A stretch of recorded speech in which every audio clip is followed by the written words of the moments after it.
Alors, c'est paradoxal puisque c'est un marché de plusieurs milliards d'euros et de dollars au niveau mondial qui a une croissance de plus de 20%.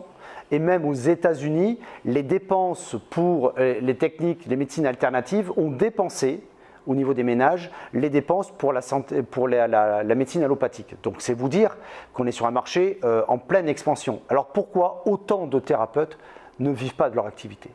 Parce qu'ils n'ont pas intégré que c'est une activité qui va demander énormément d'investissement personnel.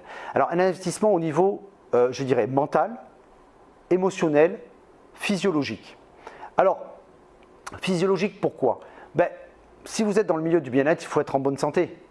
Parce que si vous avez des douleurs partout, si vous êtes en mauvaise santé, vous n'allez pas véhiculer, on appelle ça la congruence, vous n'allez pas véhiculer une bonne image de vous. Donc c'est déjà faire attention à notre alimentation, mais c'est aussi faire attention à notre système émotionnel. Parce que quand quelqu'un pousse la porte de votre cabinet, lui il est dans le mal-être. Si vous, au niveau de votre structure émotionnelle, c'est le bazar, eh ben, ça va se ressentir. Hein. Il y a plus de 80% de la communication qui est non verbale. Donc vous aurez beau essayer de masquer votre mal-être, la personne qui vient vous voir dans le cabinet, elle va le ressentir. Ça va impacter les résultats de vos séances. Hein. Deuxième chose, c'est le mental. Un thérapeute, un praticien qui est dans des projections, qui ont des croyances limitantes, etc., n'est pas quelqu'un qui est dans la thérapie.